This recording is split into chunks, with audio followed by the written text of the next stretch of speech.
Alors, ce que j'aimerais vous dire en préambule, c'est ce club des ambassadeurs, effectivement, c'est un regroupement d'entreprises de notre bassin qui permet à tous les acteurs économiques de se retrouver. Que ce soit évidemment les industriels, certains n'ont pas pu venir ce matin, à midi d'ailleurs j'ai rendez-vous avec M. Dupont par rapport justement à la cimenterie et aux installations.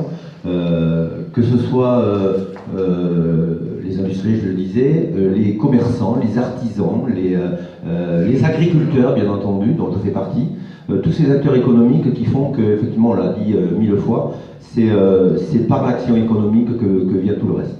Et c'est pas l'inverse, contrairement à ce que disent ou ce que croient certains, ou beaucoup malheureusement. Donc ce réseautage, ce club des ambassadeurs est un réseau, qui est un gros regroupement d'entreprises et qui est d'entrepreneurs surtout, qui permet effectivement de réseauter. Et on a pu voir déjà que certains ont créé des actions par le fait qu'ils se sont retrouvés ici. On a des exemples aujourd'hui de personnes qui se sont regroupées, d'entreprises qui se sont regroupées. Voilà, donc voilà le but. Alors, au niveau de l'animation de ce club des ambassadeurs, bien sûr, ce club c'est le vôtre. Hein. C'est le vôtre. On a un site internet aujourd'hui qui ne donne pas la satisfaction qu'elle devrait donner aujourd'hui. Il n'y a pas assez effectivement de gens et d'entrepreneurs et de personnes qui vont sur ce site. Bon, il y a des raisons, donc je pense qu'il faut les trouver et les résoudre. Mais je crois qu'on est à la base de quelque chose qui est intéressant et important pour notre bassin. Donc Jean-Louis, Chantal, il faudra regarder un peu tout ça. Simplement une chose, avant de vous laisser bien entendu la parole, parce que c'est vous qui avez la parole, vous savez que Tonneins a été élu, je dirais, avec Marmande, puisqu'on s'est regroupé par le biais de Val-de-Garonne Agglomération sur ces actions cœur de ville. On a été retenu parmi les 222 villes nationales sur ces actions-là. Pourquoi? On n'était pas ni Marmande ni Tonneins dans un dimensionnement suffisant pour l'être, mais le fait de regrouper a été très original. Le préfet de région qui m'a appelé personnellement un jour m'a dit l'originalité de ce regroupement, on va le tenter. Voilà. Et c'est parti au ministre de Normandie qui a validé cette association Tonneins-Marmande pour ces revitalisations de centre-bourg. Ça veut dire quoi? Ça veut dire que toutes les actions que nous allons mener sur la ville, pas que le centre-ville d'ailleurs, sur l'ensemble de la ville, toutes les actions doivent être fléchées, seront fléchées par du droit commun, c'est-à-dire la DETR, tous les fonds d'État, par l'ANA, par beaucoup d'organismes, par la Caisse des dépôts et consignations, qui viendront abonder toutes les actions que nous avons et que nous sommes en train de finaliser et déterminer. Alors on avait dans notre PPI déjà des actions qui étaient prévues. Là, on retravaille l'ensemble de toutes ces actions-là sur un programme de minimum 5 ans, mais c'est plutôt même un programme de 10 ans. Donc vous voyez, on va bien au-delà des mandatures, c'est-à-dire les prochains élus auront ça en main aussi. Et là, je pense que c'est une opportunité pour notre ville. Une grosse opportunité pour notre ville, parce que effectivement, si on est bonifié à 50% sur toutes les actions que nous avons, de manière fléchée et directe, c'est drôlement intéressant. Alors il y a le droit commun qui existe déjà, mais qui seront fléchés sur nos villes, mais il y a aussi des fonds spéciaux qui viendront alimenter la pompe pour nous permettre justement de réaliser toutes ces actions. Et je crois que l'attractivité de notre territoire, c'est aussi l'attractivité vient aussi de nos centres-villes et de nos centres-bourgs. Une ville dynamique, une ville agréable, une ville qui vit, eh bien c'est une ville qui attire. Vous voyez, on a monté ce centre de santé aujourd'hui, qui est très demandé par les habitants. Toutes les actions qui sont faites au niveau des services à la population, etc., tout ça fait partie aussi de cette attractivité. Mais vous êtes le fer de lance de tout ça. Et je finirai en disant, moi j'ai eu une petite conversation avec quelqu'un d'entre vous sur tout ce qui est marché public. Marché public, moi je me bats bec et ongle pour que sur les marchés publics, ce soit nos locaux qui soient retenus. Il faut être bon, il faut que vous soyez bon en termes de qualité, en termes de prix, mais il faut effectivement, même si ce n'est pas légal de retenir la proximité, je crois que l'économie circulaire aujourd'hui c'est ça, et il faut que nous puissions au maximum vous retenir sur tous nos marchés publics. Voilà. Donc surtout répondez et venez voir nos services si vous en avez besoin. Voilà moi ce que j'ai à dire. Bon vent à vos entreprises, bien entendu.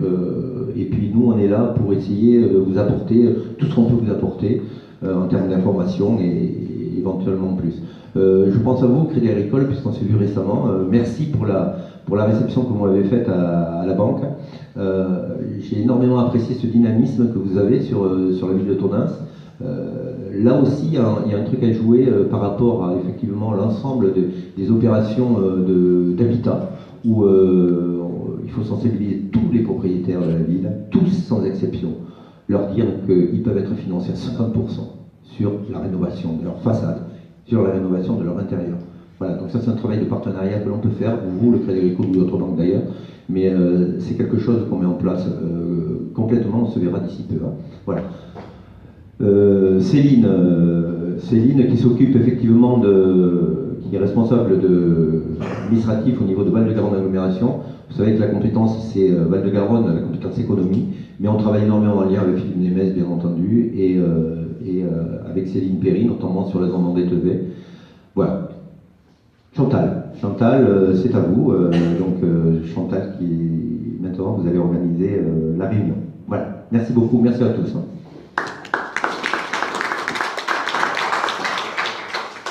Je vais vraiment prendre la parole 2 petites minutes. D'abord, bonjour à toutes et à tous. Un grand merci d'avoir répondu présent à notre invitation. Donc l'idée, comme vous l'avez compris, c'est effectivement de créer du lien entre vous, de pouvoir justement présenter vos activités et de développer du business aussi entre vous. Donc la première question, je vais peut-être donner la parole aux nouveaux qui viennent de nous rejoindre. Et donc j'en vois déjà 2, 3. Donc j'ai Monsieur Choup qui doit être là. Je vais vous donner la parole, si vous le souhaitez, pour nous présenter votre activité et puis un peu votre parcours. Donc, bonjour à tous, Cédric Chou. Je reprends rue d'Embêtage pour le restaurant qui était, je crois, le Beaumont 31. Et on rebascule sur les crêperies par conviction, parce que je suis plus breton dans l'âme qu'autrement. Pour moi, c'est une reconversion et création d'entreprise entièrement. Donc, je suis content d'être venu pour voir comment ça se passait au service ambassadeur. La seule contrainte, j'en ai parlé, c'est que pour nous, artisans, pour venir communiquer avec vous, industriels, c'est les créneaux horaires. À 8h30, en artisan, ça fait un peu juste pour venir communiquer ensemble et créer du lien. Est-ce qu'on pourrait trouver sur des arrangements sur certaines sessions pour que les artisans et les commerçants se regroupent avec les industriels et qu'on arrive sur l'année, 1 fois ou 2 fois, à communiquer ensemble? Je pense que ça pourrait être intéressant. Après, voilà, excusez-moi. Je vous remercie. Et puis alors, je voulais peut-être préciser aussi que vous êtes néo-toninquais, puisque en fait vous nous rejoignez depuis peu sur Tonneins, sauf si vous l'avez précisé en début. Enfin, vous venez, de ma part, donc vous êtes installé avec votre femme. Oui, c'est ça. Donc on est fraîchement arrivé, on est arrivé depuis avril. On a fait la journée d'accueil qui s'est très bien passée. Et on était très contents. Et oui, fraîchement arrivé avec ma petite famille, et puis on va se développer et chercher à créer du business sur cette région. Merci beaucoup et bienvenue. Monsieur Chaban. Alors, il n'y a aucune obligation, bien évidemment, mais c'est un peu l'idée, et je pense que ça peut être intéressant aussi pour que les personnes vous découvrent. Bonjour, je m'appelle Christophe. Alors moi, vous avez une boutique d'impression 3D et d'informatique à Cour de l'Isère. Mon concept principal, c'est surtout accentué sur l'impression 3D écologique, c'est-à-dire que je veux recycler des bouchons du cœur pour les transformer en filaments pour imprimante 3D. C'est en cours, j'y travaille, mais pour le moment, on fait tourner avec l'informatique et puis l'impression de pièces détachées diverses. Voilà, je suis nouveau sur Tonneins, je suis arrivé fin février. Pour le moment, ça a l'air assez sympa. Et quel service vous pourriez peut-être apporter, je ne sais pas, aux industriels, ou quelle est votre cible en fait? Disons que je suis capable de créer des pièces pour un industriel qui aurait besoin pour une machine diverses et variées, pour lui faire pour qu'elle puisse faire autre chose, ou apporter un plus à une machine, réparer des choses qui ne se trouveraient pas. Vous savez, là je le fais actuellement assez souvent. des pièces d'armoire, tout ça, coulissantes et tout ça, parce que ça n'existe plus, des pièces de voiture qui n'existent plus, motos, etc. Et c'est vrai que le côté de l'impression 3D, c'est ce qu'on ne se rend pas compte, c'est qu'on peut faire tout. Et surtout, on peut aussi inventer des choses. En inventant des choses, on n'est pas obligé, vous savez, avant de déposer un brevet ou quoi que ce soit, ou d'innover pour pouvoir faire quelque chose de concret. D'habitude, il fallait faire thermoformer, tout ça, par une usine, tandis que là, on peut faire les essais avant. Ce qui n'était pas possible jusque-là, donc c'est vrai qu'on peut travailler avec plusieurs matières, et comme je dis, la limite, c'est l'imagination. Donc après, ça dépend de l'imagination que vous avez, mais après, je peux vous rendre service à tous si besoin en est. Quand vous dites différentes matières, je m'excuse, on peut faire du métallique, par exemple, en 3D? On peut faire du métallique, bon, chez moi, pas encore. Ça reste, voilà. On peut faire du métallique, ils incluent déjà des maisons, des ponts, etc. Après, c'est vrai que moi, j'accentue surtout sur le plastique, parce que bon, les bouchons sont en plastique. Mais après, j'utilise aussi d'autres plastiques, bien sûr, plus ou moins solides, comme le polycarbonate, vous savez, qu'on utilise pour les bouteilles de CRS, le PETG, qui est, vous savez, comme pour les bouteilles de coca, etc., qui est très solide. Et j'ai eu l'occasion de faire même des structures pour tenir des parasols. Vous savez, parce que les parasols valent très cher, et ce morceau cassé, qui était en alliage d'habitude, était trop fragile. Donc on les a refait en PETG, ce qui permettait d'avoir quelque chose de solide qui résiste à l'humidité et économiser 200 € par parasol. En clair, on a une pièce cassée, par exemple, je ne sais pas, mais qu'on ne peut pas retrouver. On vous ramène la pièce cassée, vous la scannez, ou je ne sais pas très bien ce que vous faites, et après vous pouvez la réimprimer. Voilà, donc ce que je fais, je la remodélise le plus souvent. Après, on peut scanner suivant la pièce. Et les pièces les plus complexes, le plus souvent, on les remodélise complètement en prenant leur cote. Après, c'est vrai qu'au niveau scanner, je suis équipé d'un scanner qui permet de faire même des bustes. Vous savez, pour ceux qui veulent leur faire une statue d'eux, il n'y a pas de problème. Et non, on peut refaire exactement une pièce où on peut l'améliorer. Quelquefois, vous savez, une pièce qui était justement fragile, ça peut être intéressant de l'améliorer en même temps, parce que vous savez, dans l'industrie, quand on crée, on n'a pas vu telle ou telle contrainte à l'époque. Et c'est vrai que maintenant on le sait, on peut justement améliorer en mettant un meilleur angle ou quoi que ce soit. Bien. Donc l'invitation est lancée, on peut venir découvrir votre technologie, donc Cours de l'Isère en plein cœur de ville. Parfait, merci. Alors une petite transition aussi avec la jeunesse, parce que l'innovation, la jeunesse, comment faire découvrir l'innovation à la jeunesse. Et donc je vais donner la parole à monsieur qui va nous présenter donc, son établissement. Bonjour, Guy Rotré, directeur adjoint du collège Germiac à Tonins. Donc je suis ni entrepreneur, ni agriculteur, ni commerçant. Donc on peut se poser peut-être la question de ma légitimité de ma place ce matin, mais comme on m'a invité, je suis venu. Blague mise à part, effectivement, je crois que c'était important de montrer aussi le lien entre le collège public qu'il y a à Tonins, qui reçoit plus de 500 élèves, et dont certains en grande difficulté scolaire, puisque je suis le directeur de la SECPA. Alors pour la SECPA, pour vous la faire courte, c'est 28 collèges dans Lot-et-Garonne, donc, dont 6 publics sont équipés d'une SECPA, une section d'enseignement généraux professionnels adaptés. Donc on reçoit également en grande difficulté scolaire 16 jeunes par classe, et à partir de 14 ans, à partir donc de la 4e, ils ont accès à des champs professionnels, donc nous avons des ateliers, un petit peu comme un lycée professionnel. Nous avons les champs de l'habitat, c'est-à-dire les métiers du bâtiment.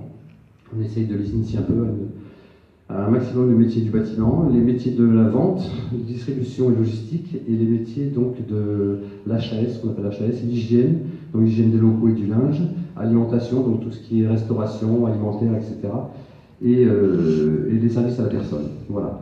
Donc, moi je viens vous en parler aujourd'hui parce que même si on ne se connaît pas, effectivement, on travaille déjà ensemble depuis un petit moment, puisque moi je suis assez épaté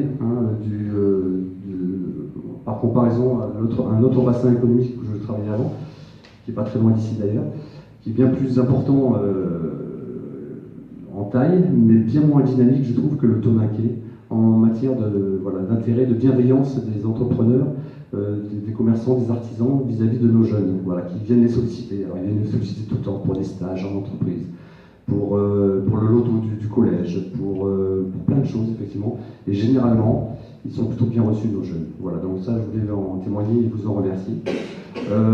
On a besoin de vous, effectivement, et vous avez répondu présent il y a quelques semaines aussi, quand on a organisé un forum des métiers sur le collège.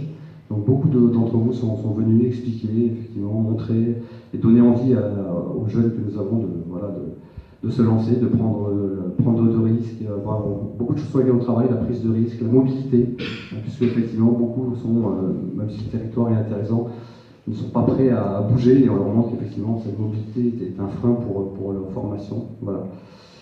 Et voilà, donc je voulais vous en remercier à ceux qui sont présents, puis à ceux qui sont absents aussi. Et puis il y a le nerf de la guerre aussi, puisque je suis obligé de vous en parler, puisque nous sommes aussi habilités à recevoir la taxe d'apprentissage. Alors, effectivement, donc certaines entreprises, seulement celles qui ont une certaine taille, sont assujetties à cette taxe d'apprentissage, qui est donc un impôt que payent les entreprises. Voilà, et qui nous sert, alors c'est très réglementé, et la collecte et l'utilisation de cet argent, puisqu'il ne sert à nous, il ne sert pas aux classes, ni à racheter des fournitures, etc. Il ne sert que pour les ateliers et la formation professionnelle des jeunes. Voilà. Donc c'est très, très réglementé comme utilisation de l'argent. On rame un petit peu, parce que les budgets aussi, comme partout, sont un petit peu en baisse, et d'année en année, on voit cette part de la taxe d'apprentissage se réduire. Donc voilà, donc je vous sollicite, si au moment qui va bientôt venir, là, mai-juin, vos services comptables sont sollicités par les organismes collecteurs de cette taxe d'apprentissage, il suffit d'indiquer en bas de la feuille, voilà, je veux qu'une part soit versée, parce qu'on ne peut pas, il y a des sortes de quotas, etc., on ne peut pas tout recevoir. Il suffit d'indiquer que voilà, vous désirez que une part de votre taxe d'apprentissage soit reversée sur le collège Germillac à Tonins. Voilà, je ne suis pas venu seulement demander de l'argent, je suis aussi venu vous inviter à, si ça vous intéresse, alors que ce soit sur nos 3 champs professionnels que je vous ai présentés tout à l'heure ou autre chose, à venir nous voir. Nos ateliers sont ouverts, nos jeunes sont aussi en demande de rencontres avec des entrepreneurs, des artisans, des commerçants. Ils ont besoin de repères, besoin de modèles, besoin de stimulation, d'incitation parfois. Donc vous êtes aussi les bienvenus au collège Germillac. Merci. J'ai 45 ans et je suis au Tégoronais. Et donc je reprends avec, nous avons un agent général Alliance qui s'appelait Philippe Moreau qui part à la retraite. Et donc je reprends la part de son portefeuille et mon associé est Fabien Moreau. Donc la spécificité de cet agent, c'est que d'ailleurs, d'abord nous sommes travailleurs non salariés. Donc nous sommes de vrais indépendants au niveau professionnel. Ça c'est la première chose. Ensuite, on a une différenciation entreprise vis-à-vis de la compagnie Alliance. Pourquoi on a une différenciation entreprise? Parce que mon associé Fabien a une capacité en risque divers entreprise. Et moi-même, avant d'être agent général, j'étais salarié Alliance. Donc pendant 15 ans, j'étais commercial et responsable d'équipe en protection sociale. Donc la protection sociale, c'est la santé, la prévoyance et la retraite. Que ce soit autant en individuel qu'en collectif. Et aujourd'hui, vous savez qu'en collectif, les employeurs ont l'obligation de se couvrir en santé collective. Et très certainement, bientôt, toutes les branches auront l'obligation de se couvrir en prévoyance collective. Donc on est là pour vous recevoir. On fait de l'entreprise, bien sûr. Le groupe Alliance nous accompagne. Donc là, au niveau, s'il y a des efforts à faire, on est en capacité de les faire. On a la capacité à répondre à des appels d'offres. Donc là, je rebondis sur les mots de M. le maire, bien sûr. Et ça, c'est le professionnel. Mais derrière le professionnel se cache forcément un particulier. Donc si on est capable de faire de l'entreprise du professionnel, nous sommes aussi capables d'assurer un particulier pour ces risques divers, auto, habitation, santé, prévoyance, retraite, etc. Donc voilà, donc on est à votre disposition, n'hésitez pas. On est rue Gambetta, donc pas loin de notre ami Crépier. Donc voilà, je vous remercie de votre accueil, et puis à bientôt.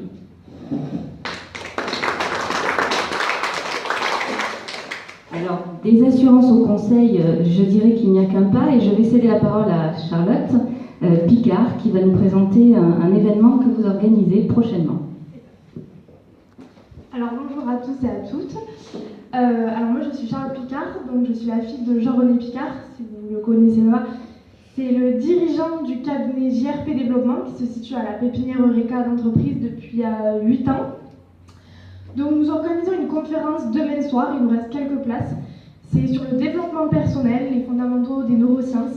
Donc c'est Peut-on décider d'être heureux. Donc nous avons fait déjà une conférence au cinéma où il y avait 220 personnes, où c'était réveiller votre cerveau, cessez d'être bon et devenez excellent.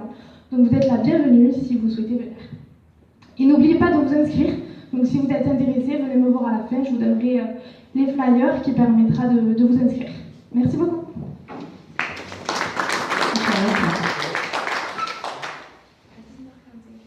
19h45.